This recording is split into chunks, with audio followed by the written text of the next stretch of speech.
Good evening. I would like to call this meeting to order. Ms. Richards, may I have roll call, please? Yes, President Wade, let the record show that 4 members are here in person and Vice President Schultz is joining us by phone. Ms. Schultz, are you there? I am here. Okay, great. They told me, I just hadn't heard your voice, so it's not that I didn't trust him and all that jazz. Please join me in a moment of silence followed by the Pledge of Allegiance.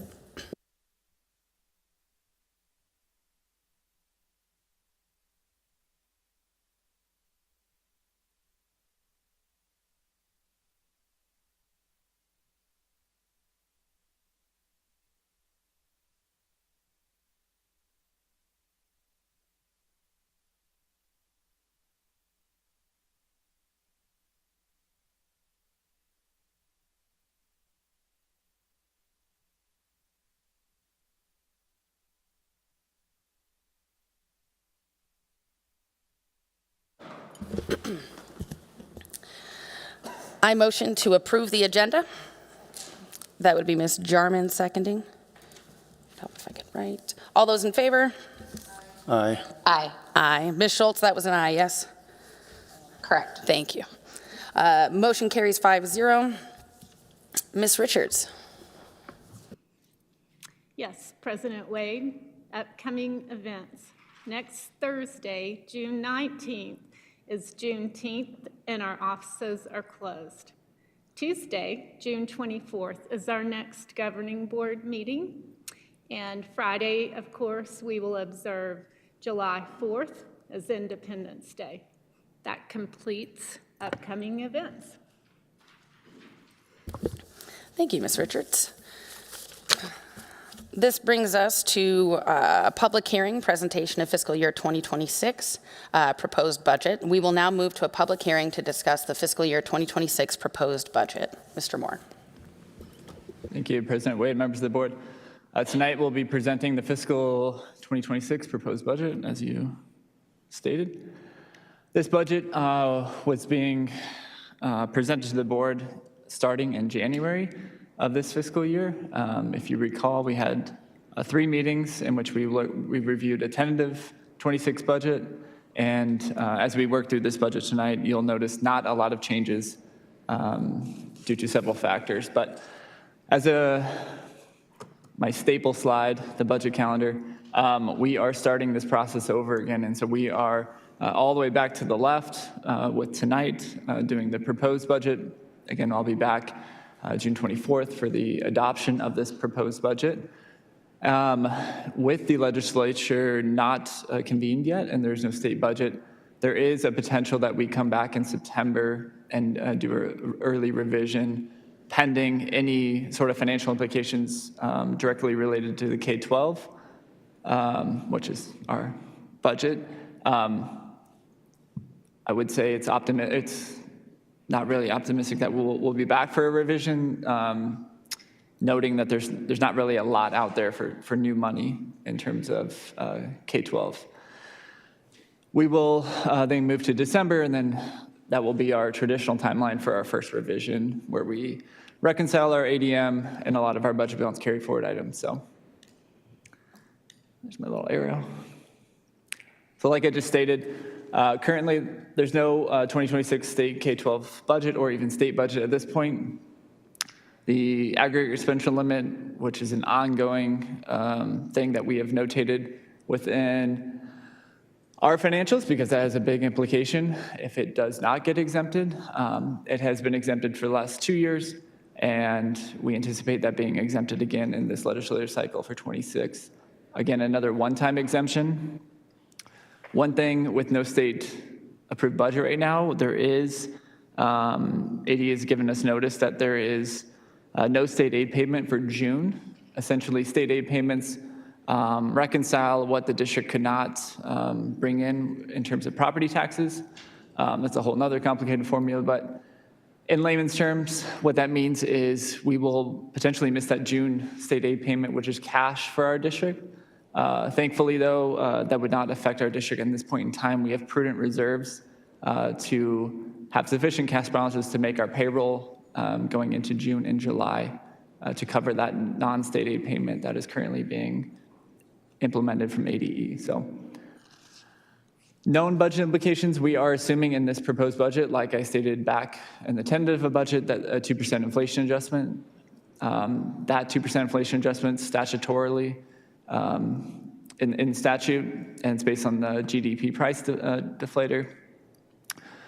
The board's well aware the election in November failed, and so this is now, you'll see this on the budget forms on page 7 specifically, but this is the reduction of the override, and this is our first phase of that reduction. So, and then the Arizona State Retirement System, I alluded to this in March, but those rates are decreasing, so that benefits both the employer and the employee, and they'll see a small, little bit more money in their paycheck in terms of not paying as much deductions for 26, and the district will also see a savings with regards to our contribution that we have to make on matching contribution. So on the HUSD budget implications, right now we are maintaining our transfer from M&O to capital to pay our middle school lease payments. That's $3.55 million.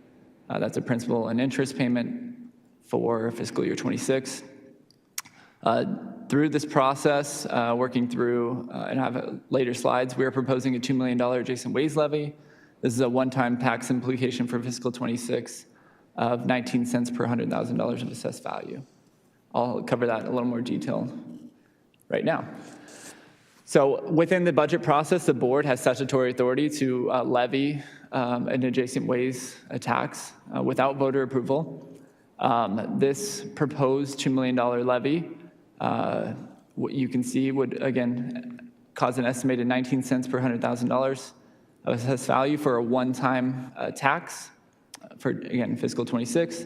Just a little history, HUSD has levied over the course of the last, almost 10 years now. From 2016, HUSD levied $3 million. More recently, in 24, HUSD levied another $1.5 million for several projects that we've been working on, one including the Higley High traffic flow improvements. And then again, in the fiscal 25, our current balance year to date is about $1.9 million. And this fund is used for making sidewalk, roadway, and public right-of-way improvements, including buses and fire lane.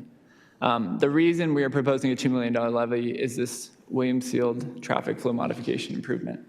So I've been working with the town of Gilbert for approximately a year now on addressing or trying to address the traffic flow that backs up on Higley Road with regards to student drop-off, as well as students parking in the Williams Field parking lot that's on the north side of the campus.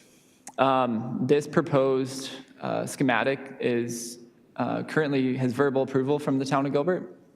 We met with them yesterday, and I did add another slide following this, but let me talk about this for a second. So the proposed traffic flow improvements include adding 2 lanes, or behind the pool that would come in at that pool parking lot. Currently, there's no light there, but we'd be adding a traffic light and directing all student and parent drop-off to that traffic light to now enter by that north entrance, which is, again, by the pool parking lot.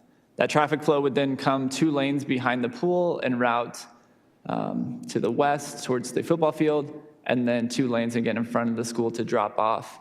Currently, traffic flow goes both directions, so you have traffic coming in and out. We have students crossing both lines of traffic when they park. It's a little bit of a chaotic mess right now, but it's what we have. So this improvement, or this proposed improvement, would greatly improve what they call queuing space. So it'd be queuing cars on our property and off of Higley Road, which improves traffic flow. By double laning it, we can improve our queuing space. They use metrics of storage. I'm not exactly sure what that metric means, but it's 3,360 additional queuing spaces of storage. I'll go into a little bit on the improvements. Again, I added this slide late because I had our meeting with the town of Gilbert just yesterday. But this is the majority of the cost and what adjacent ways funds will be used for. So Higley Road and the improvements on Higley Road would all be eligible for adjacent waste funding. The improvements that the town has asked us to make are drastic to add that light and then accommodate for the additional traffic flow to that light. So looking on the bottom of this schematic and going up, so as you would travel, this is Higley Road, as you would travel north towards the new proposed light on Harrison, we would be asked to do a double left.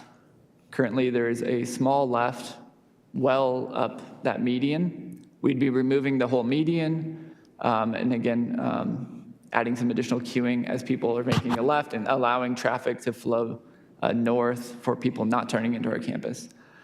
Coming from Ivanhoe and working south, if you're coming in that direction, we would be adding a whole another lane, basically additional right lane, all the way from Harrison to Ivanhoe. And so traffic, if people are entering from Higley High from the north, traveling south on Higley Road, they would then be queuing in that right-hand lane, again, not impeding traffic on Higley Road for people trying to continue south past Williamsfield High School.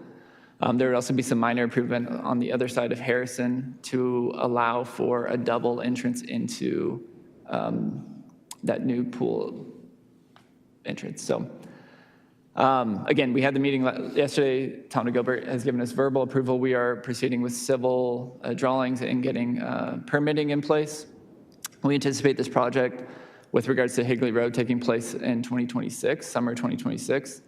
But a lot of the phased improvements with regards to this schematic, for example, behind the pool, those could be taking place during while campus is occupied, because that's currently not being occupied or used. And so there's several improvements that we can do throughout the year that we'll pick on. And this major improvement on Higley Road would be planned for 26, the summer of 26, as soon as students get out. So again, this we have estimates from our civil engineer. This is going to be several $1 million of improvements as we're taking out whole medians, adding entire lanes to the extent of 510 feet. The town of Gilbert has acknowledged this is an issue, and they are researching, also coming to the table with some money to help support this project. So it'll definitely be a joint project with regards to funding this initiative. And ultimately, this is going to bring a lot more safety on this campus with regards to student safety, and you can't really put a price on a student's life. So jumping to the maintenance and operations budget, largely this is the same budget that the board tentatively approved in March. We reconciled a few numbers, so there's some slight modifications, but again, back in May 13th, looking at our last revision for this current fiscal year, we revised our M&O budget to $126,358,177. What we are proposing currently tonight is $90,813. That includes everything, again, that we talked about in March, the 300 ADM decrease. That is in line with what we kind of lost this year. It's about a 3% reduction, largely because of our kinder enrollment versus our kinder enrollment versus our graduating class. Another large factor in the reduction is our M&O phase down. So we reconciled that number that ended up to be $4.8 million in what we're phasing down for 26. This does include the 2% inflation increase, so that did help a little bit. Includes our transfer from M&O to capital, so that's a reduction. And then we anticipate ending fiscal 26 with $17 million in budget balance carry forward. That is not what we're carrying into 26, but that's what we anticipate ending next school year with. And a large part of that reduction is because of the deficit between the 25 revised budget and the 26 proposed budget of $9.2 million. A part of the proposed budget process is to update our average teacher salary. So with regards to this formula, this is posted on our website. The large 4% increase from fiscal 26 to 25 is largely related to our years of service. So our years of service is measured by the state. Our HUSD average years of experience for teachers is 9.7819, and the state average is 9.5323, which means Higley employs more experienced teachers than the state average, and that trend has continued to grow over the course of my employment here, as well as looking at the last decade of Higley. Higley has continued to retain highly qualified teachers, and that metric has continued to grow higher, which would generally mean that you have more highly paid teachers. So, but we did, with regards to increases, the only increases going into 26 was the classroom site fund increase, and that did contribute to the increase in average teacher compensation for 26. And just looking at our other budgeted fund, which is capital, some minor changes with regards to the comparison of fiscal 25 to 26. The revision that we did in May was 18.9 million, and our proposed budget is 16.3 million. The large changes are just in spending down and reducing our budget balance carry forward as we continue to try to prioritize projects, capital projects, without greatly, putting some of our facilities at risk for a failure or any sort of potential to close the school with regards to not upkeeping HVAC units, et cetera. So we are running it tight, and you can reference the full capital budget that I presented in April, where I went through all those details. With that, again, this is the budget timeline. We'll anticipate, again, unless the state approves a budget that has any sort of additional funding or changes for K-12, you'll see the same budget on June 24th, and that will be the adoption of this proposed budget. And then again, if there's any changes after that, we can come back in September 16th and do an early revision to capture those. But again, like I stated, I don't anticipate much new money for K-12 going into fiscal 26. So with that, I'll be happy to answer any questions. President Wade, Mr. Moore, when was the last levy that we passed? Was it 23 or 24? Fiscal year 24, so it's 2 years ago. And what was that for? I thought that was also for Williamsfield. No, that was largely for Higley High's traffic flow improvements. Okay, thank you. President Wade, Mr. Moore. Yes. Oh, okay. I just want to thank you for continuing with Williamsfield and the safety for the students. As you know, then I was vocal and reached out to the town myself because I saw the safety issues. So I really appreciate you keeping on top of that and pushing it through. From what I saw, I was concerned for the safety of our kids as well. So thank you very much.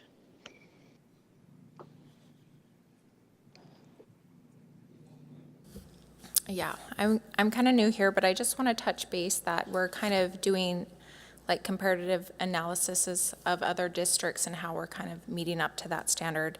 And then staffing balance, like the classroom versus the administration growth, that we're being very mindful and kind of reining things in here and there. And then substitutes and overtime, just being very mindful of that, of those costs, keeping them down as much as we can.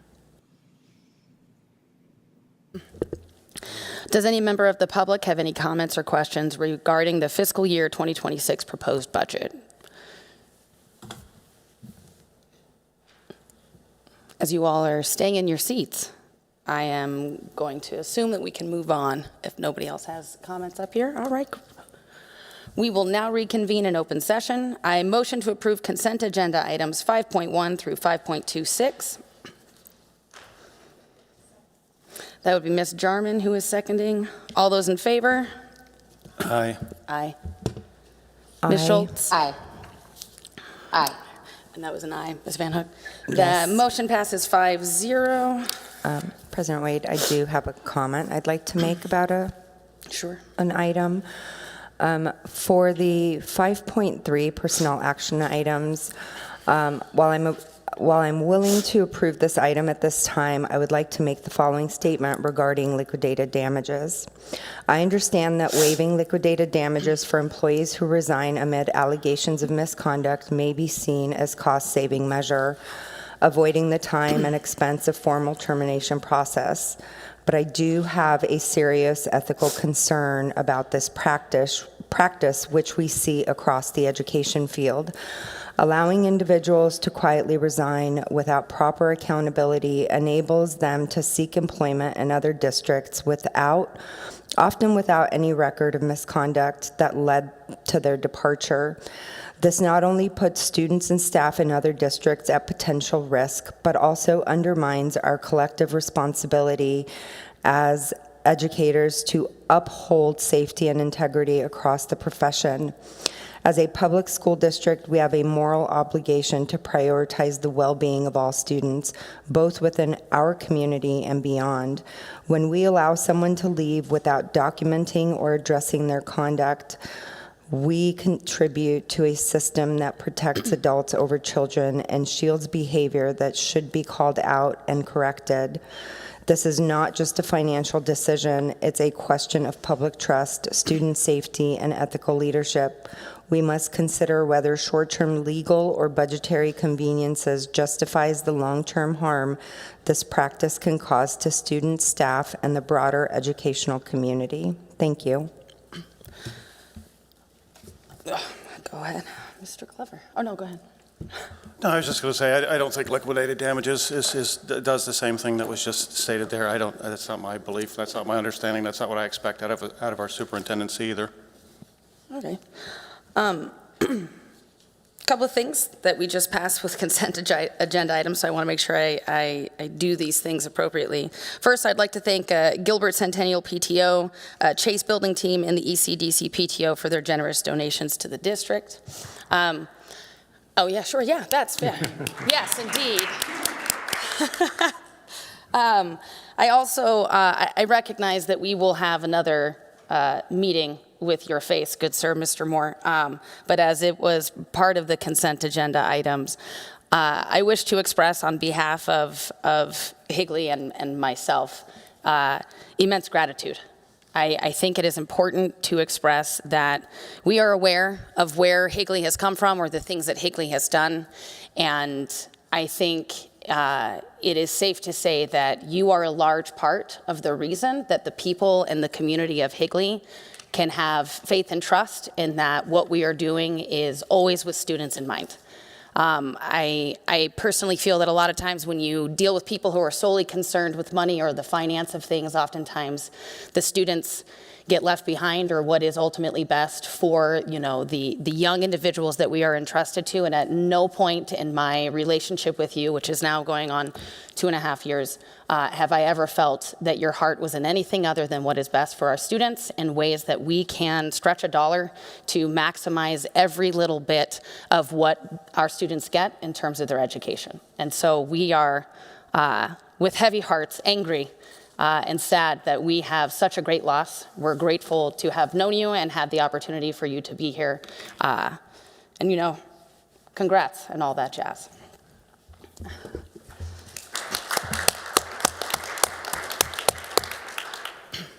This will also bring me to Mr. Lotzenheiser.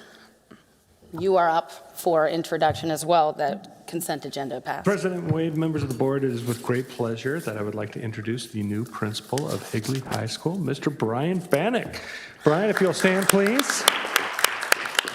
I said your name correctly, even though it looks like Banich, it is Bannock. And Brian has been the assistant principal of curriculum and instruction at Higley High for the past 2 years, and in that time he's done an exceptional job. And with Mr. Fields moving to the district office, that created an opening that Brian was able to fill. And at next meeting, we will be bringing back the person who will be filling his spot on the administrative team. But we're very excited about Brian jumping into this additional leadership role. What was really nice is we surveyed the faculty and staff about what they wanted, and without much things being said, a lot of them indicated that they really admired and respected Brian's leadership. And so we hope for big things, Mr. Bannock, and thank you for continuing your growth as a leader here within the Higley Unified School District, and welcome aboard.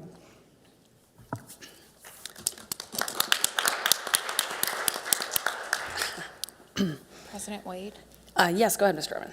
In regards to consent, item 516, I just want to applaud how the district, I reached out about the food and the lunches. I'm very passionate about that topic, and I just want to make sure that we follow what has been passed. So specifically, I'm grateful that the district is ensuring that dyes and additives and et cetera and processed foods, they're touching base on that. And so I'm very proud of the district for being mindful of what we give our children in order to really encourage that academic focus and their ability to do a good job at school. So I'm grateful for that. All right, this brings us to 6.1 action items. Approval of fiscal year 2026 proposed budget. Do we have any questions or comments from the board before I motion? Is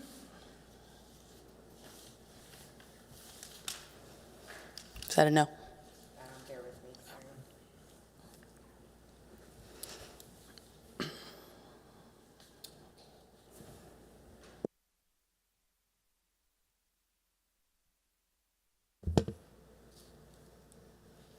One concern that I do have is we're being asked to approve the budget with the levy in it before we've even approved the levy as a board.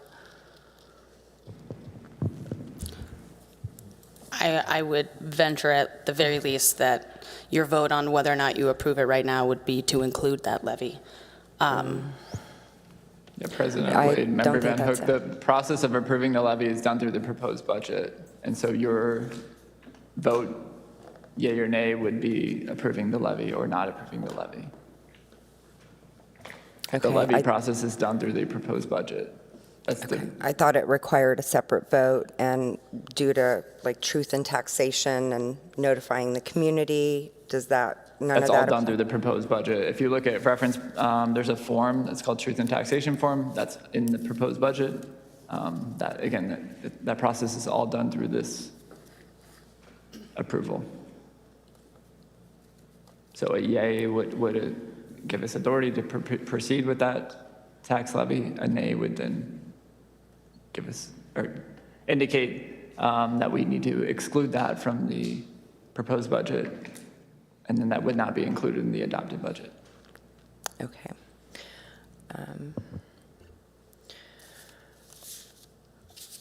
Let's see, sorry, I've got several notes I just have to run through here. And obviously, we've had discussions about enrollment continuing to drop, and I want to ensure that the district is taking concrete steps to see what we can do to turn that around. And I'm not just I don't mean marketing tactics, but real changes to ensure that we rebuild trust with the community. And then also ensuring that we're prioritizing core instruction and services, and how we can assure to the community that the money is going to the classroom. I've also asked before, but we need to also consider looking into consolidation, considering the drop in enrollment. I also want to point out that our proposed budget M&O reflects a 19.2% reduction from last year.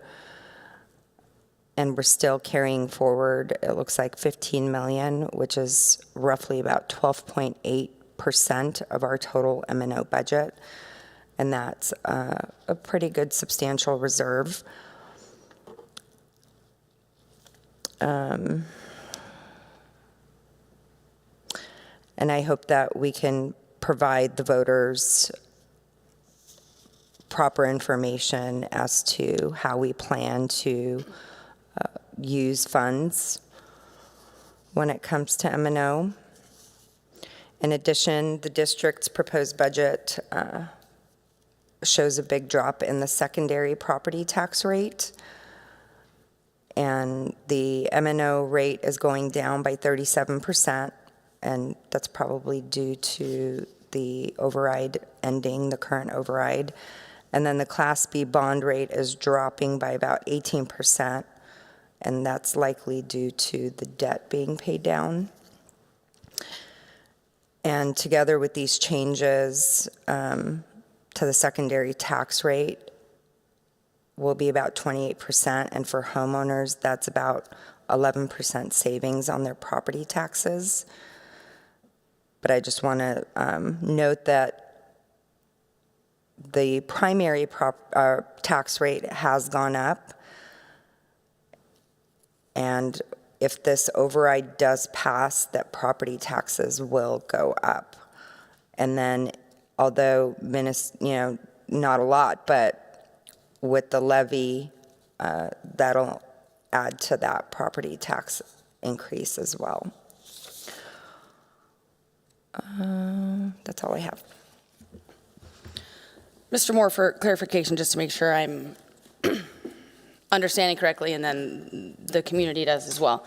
The levy for the adjacent ways to, again, help make it so it's a little less, what is that, Mad Max kind of deal getting into Williamsfield High School, and the adjacent ways levy tax is a one-time tax. So should we get our community behind us for the M&O this November, and while that is an accurate statement in terms of that does increase where we are at, the levy is a one-time, so it wouldn't be in perpetuity. It wouldn't be for a certain number of years. It's a one-time for the levy. Is that correct? Yeah, President Wade, if IT can go to the first page, I can scroll and zoom in maybe on the tax rate, which is the second half of this page. Yeah, that area. So the primary tax rate mentioned by Member Van Hook, the increase includes the 19-cent adjacent ways levy that's being proposed tonight.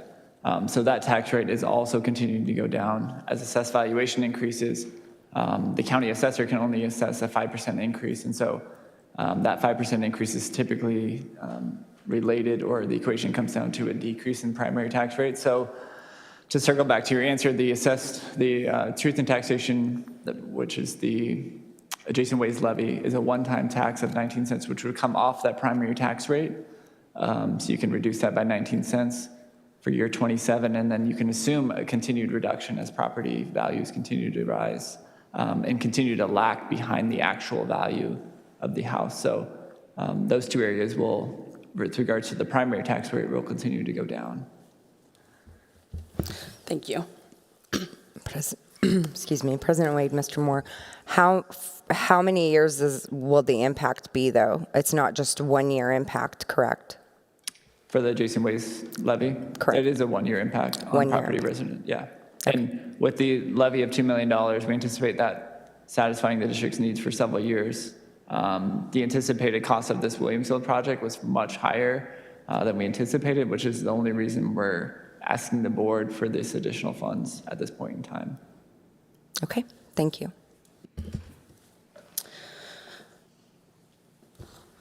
Again, I would like to reiterate what Ms. Schultz said. I am grateful for the changes for Williamsfield. Having driven through Higley and been in this area, I think the improvements that were made for Higley were definitely, it makes it safer, it makes the traffic go a little bit better, especially considering we've had some pretty bad accidents in front of Higley High. It is comforting to know that we are at least trying to make some of these decisions, and so I'm grateful for that, as always. I motion that the governing board approve the proposed expenditure budget for fiscal year 2025-2026 as presented. Second. That'd be Mr. Glover seconding. All those in favor? Aye. Aye. Aye. Ms. Schultz? Aye. Aye. Motion carries 5-0. This brings us to action item 6.2, approval of Higley Governing Board override argument. There is a draft version of the statement with each board member. Does anyone have any comments or suggestions? I actually do. I'll just go first if that's okay. Two of them I think are just like grammatical. They don't really change the impact of the statement so much. So where is it that we have in here, it's listed, like it gives a yes vote on the budget override will support, and it shows the things that it supports. It just looks like it is a formatting issue for the teachers' salaries. Like, because when you and I went through it, early, because we do that together, it was bulleted, and somehow it didn't get to on the board docs.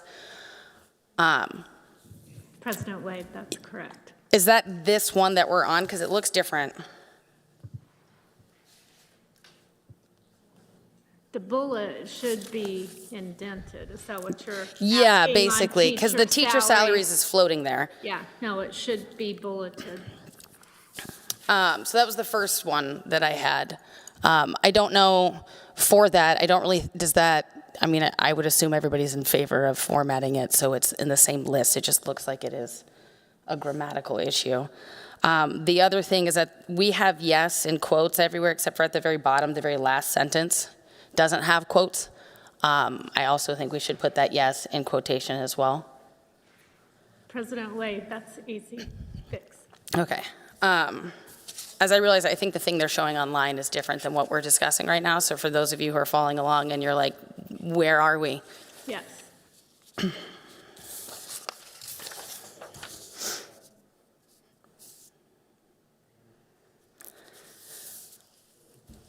The last thing I have, I don't think either of those things require a vote. Should we want a vote to change that, I'm more than willing. The next thing I think we should, I'm asking for a vote before we do it, and I can motion that. I just want to explain what my statement is first. In the second paragraph, we have a yes vote will ensure phase 2 cuts do not continue. I am proposing that we change it to say a yes vote will prevent phase 2 cuts from occurring. Because that, in my opinion, is more clearly expressing what is happening. If we don't pass the M&O override, the budget, the phase 2 cuts will have to happen as we progress. And so my recommendation is switching that to a yes vote will prevent phase 2 cuts. Prevent it from occurring is the statement that I am proposing. If somebody has something different they would like to share with that, that's fine. Otherwise, I can motion for that specific statement. Nobody else has, okay, so I motion that we switch that sentence, that's the last sentence in the second paragraph, from saying a yes vote will ensure phase 2 cuts do not continue to a yes vote will prevent phase 2 cuts from occurring. I'll second that. All right, thanks, Mr. Glover. We have a second on my motion. All those in favor? Aye. Aye. Aye. Ms. Jarman? Okay. Motion carries 5-0. Those were the only things that I had. If anybody else has any questions or comments.